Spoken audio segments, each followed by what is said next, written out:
we may be entering into a new phase in terms of the markets where there may be a dramatic shift from one investment class to another.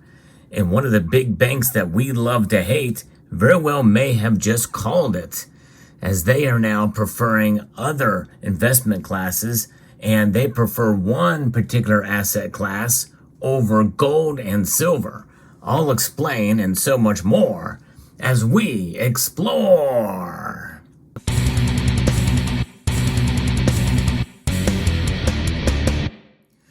It's amazing to see the shift in the markets here in the last couple of days. Could this be the beginning of something new, maybe a new phase? That is exactly what JP Morgan is thinking is happening, and so far, at least as of the time of the recording of this video, it appears that they are right. But we know how market sentiment is. It's very unpredictable. Why? Because a lot of it is based off of sentiment psychology. I'm going to be referencing a piece here from Markets Insider, from the Business Insider, talking about JP Morgan and what they are thinking about the economy, what they are thinking about in terms of the stock market that very well could fizzle out very, very soon from some of the highs that we've been seeing as of late. And that is going to be troubling from one set of investors, but very good for another set of investors, or for most of us that like to hedge. And there's different ways to hedge, as we've found out, and we will find out in this video. If you enjoy content like this, we're going to talk about the markets in general and precious metals in particular. I hope you will consider subscribing to the channel, maybe even sharing it on other social media platforms. It does help to get the word out. I do love to talk precious metals and the markets, and I am so thankful that you are here along with me in this journey. JP Morgan is recommending commodities, pretty much predicting a boom, and this is over government bonds, and reiterated a cautionary stance on the ongoing stock market rally. Recently, Chief Global Market Strategist Marko Kalonovic said the bank is still positioned for defense despite recent investor optimism.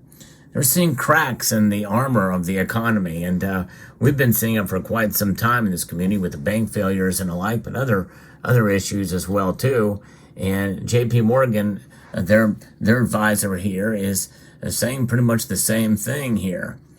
This month we take profit on our long duration exposure in government bonds, given their strong rally, increased supply, dovish Fed pricing, and increased investor positioning, he wrote. We use the cut in bond allocation to fund an increase in our commodity allocation given still high geopolitical risk and the significant sell-off and weaker positioning in energy. And we incrementally shift our within commodity allocation into energy. You know where this is going. Though he acknowledged that assets such as oil have taken a hit in the past month, with Brent crude sliding over 12% since late September, investors have become too underweight on commodities outside of gold. Yes, indeed. That means he's recognizing that people have moved a lot into gold, as you know, for much of the time it has outperformed the S&P 500. Indeed. And of course, silver. I put silver in here so that you can kind of see that many people feel it's undervalued. And really, in a sense, we can take the story of what they're saying about oil and apply it to some extent to silver. And so this is quite interesting. Interesting indeed, because it's based off of a comparison of open interest of commodities futures, excluding gold, which indicates that allocation in the asset class has plenty of room to move up. Doesn't that sound familiar? Energy, cost, oil has plenty of room to move up. Well, we all know that silver has a lot of room to move up. Meanwhile, oil's lower pricing also makes it a reliable geopolitical hedge, as Middle Eastern turmoil continues to remain elevated. In this case, JP Morgan's preference for energy assets outweighs that of gold, which appears to be set for an overcorrection lower. Now, right now, at least as of the recording of this video, if it is overcorrect, or if it's correcting to the downside, by the time you see this video, it's after a pretty fairly dramatic increase, and that we've been seeing over the last couple of days and week here. And so, but it's probably a minor overcorrection, and it's probably a minor correction to the downside. It's very close to $2,000 an ounce as I record this video, and who knows, that rally could continue until the time you see it. Against this, the bank has become underweight in bonds this month. I'm concerned that long duration yields may still be in process of peaking out. While some relief came from the Treasury Department's recent decision to slow down bond issuance, as well as the Federal Reserve's latest interest rate pause, the oversupply of treasuries is only a worsening problem, Kolonovic wrote, and he's exactly right. And by the way, we've seen the Federal Reserve buy up some of these bonds. Meanwhile, investors should not lean on equities, as current optimism in the stock market is detached from a slew of mounting headwinds.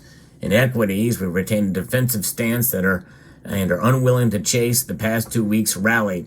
Our defense stance hinges on our expectation that a recession will take place next year. You heard that here. And of course, they're one of a growing number of analysts who think that it's going to happen next year.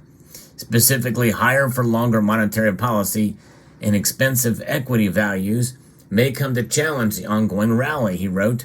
Consumers are also likely to pull back spending given depleted savings and a tighter credit environment. This is likely to drive demand destruction and weakening pricing power and margins for corporates in the coming quarters, and suggests that consensus expectations that look for 12% EPS growth next year will appear overly optimistic. Now, this article, especially that last sentence here, demand destruction, it seems like it would not be good for commodities either. And that also includes silver. But believe it or not, we know oil is a commodity too.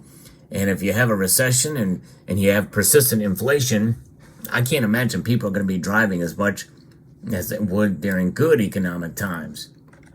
So it begs the question as to where we go from here. What's going to happen now with commodities in general, gold and silver in particular? Will they hold fast? I think they will. I think probably likely, as no matter what the supposed demands are on the commodities, we're likely going to see them operate as a hedge, and likely we'll see more money put into them in the ETF side as well as on the physical side. We're already starting to see uptick in demand in gold and silver, according to the U.S. Mint figures, and likely that is going to be part of the drivers that we could see literally silver operate and act as a hedge again, as money again. And that would be quite fascinating. I think that would be great for people to start seeing silver in that light as opposed to just as a commodity. I think that's kind of what will save it. As for oil, maybe with other factors that are coming into play, especially with persistent inflation, we could see oil rise. And especially a lot of it depends on the geopolitical sphere. But any kind of hedge, safe haven is what people are going to be looking for, especially in light of an ever persistent inflated dollar. An inflated dollar, as you know, means deflated value. And that is something that we've been having to live with for well over a year and a half now, with persistent inflation. And even though these numbers that we're seeing here, with inflation coming down from the previous month's records of year over year, it is still prevalent and pervasive. And I don't think that's going away soon. Likely we'll probably see it hover in this area for quite some time, above 3%, maybe just under 4%. That is continued persistent inflation on top of already really high inflation from the year before. So keep that in mind. We're not seeing any kind of deflationary environment yet, and likely will not see that for quite some time. If we're going to see it, some people have predicted that we'll see that before the big crash, or if there is going to be a crash or a pop of the bubbles. But likely it's just going to be deflationary bubble, which means we're going to see an inflationary environment continue to persist, which will lead us into stagflation. Stagflation is what you see when you have a recession and you have persistent inflation, and you start to see employment start to rise. Unemployment numbers start to go up, and lower employment.